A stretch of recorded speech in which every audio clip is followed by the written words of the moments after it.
Hello everyone. तो चलिए आज मैं पैंट काटना बताऊंगी 2 मीटर फैब्रिक में। तो इसको सबसे पहले मैंने 2 फोल्ड कर लिया है।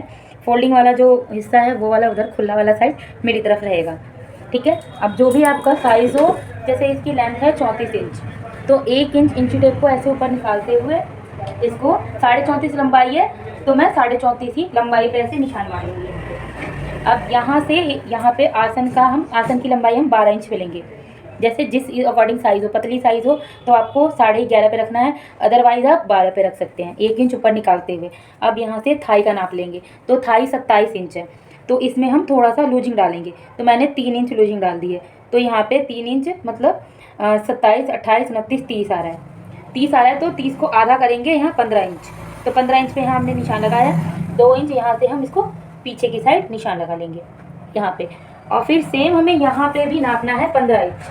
मैं आपको दिखाती हूँ, यहाँ पे मुझे 15 इंच मुझे सेम यहाँ नापना है, आधा इंच यहाँ छोड़ते हुए 15 इंच। 15 इंच नाप लिया। इसका हमें सेंटर निकालना है, तो सेंटर निकालने के लिए क्या करेंगे, इंची टेप को ही ऐसे इस तरह से फोल्ड करेंगे, यहाँ पे मार्किंग कर देंगे। यहाँ पे ये सेंटर निकल गया इसका। अब मोहरी नापेंगे, मोहरी आपकी जैसे जितनी हो, तो इसकी है मोहरी 14 इंच मोहरी है इसकी। तो 14 इंच के लिए क्या करेंगे, 3.5 इंच, चौथाई हिस्सा यहाँ लेंगे 3.5, और यहाँ 3.5, तो 3.5 7 हो गए, और 7 और दूसरे वाले में हो जाएगा 14 इंच टोटल हो जाएगा। इसमें मार्जिंग नहीं है, पैंट की मार्जिंग आगे वाले पल्ले में नहीं होती है, बैक वाले पल्ले में होती है। उसमें हमें 2 इंच एक्स्ट्रा काटना होता है, तो इसलिए उसमें मार्जिंग होती है। तो इस निशान को इस निशान से इस तरह से हम मिला लेंगे। और फिर सेम हमें यहाँ भी करना है, फुट्टे को ऐसे ही रखना है, इस निशान से यहाँ तक हमें इस तरह से मिला लेना है, और यहाँ से ये शेप लगा देना है इसमें। तो इस तरह से पैंट की मार्किंग हो गई है। अब यहाँ पे आसन की गुलाई का निशान लगा देंगे। अब चलिए इसकी हम कटिंग कर लेते हैं। हेलो एवरीवन, जैसा इसमें बताया है, मैंने बताया है कि इस तरह से आप पैंट की कटिंग करिएगा। कोई भी साइज़ का आप कटिंग करिएगा वो बिल्कुल परफेक्ट ही आएगा।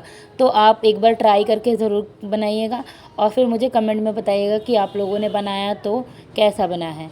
और इससे भी इजी कटिंग चाहिए तो आप लोग मुझे कमेंट में बताइएगा, मैं इससे भी ईजी कटिंग डाल दूँगी। जैसे कि मैंने आगे वाले पल्ले को काटा था, फोल्डिंग वाला हिस्सा डबल फोल्ड किया है मैंने इसको। फोल्डिंग वाला हिस्सा उधर की साइड रखना है, और खुला वाला हिस्सा अपनी तरफ रखना है। इससे क्या होता है, उधर हमारा कपड़ा जो बचता है डबल बचता है। तो जो हमने आगे का पल्ला कटिंग किया है उसको इसके ऊपर बिछाएंगे इस तरह से। पहले इसको अच्छे से इसके ऊपर बिछा ले अच्छे से, और प्रेस ज़रूर मार लें, क्योंकि थोड़ा बहुत इधर उधर कपड़ा सिकुड़ जाता है।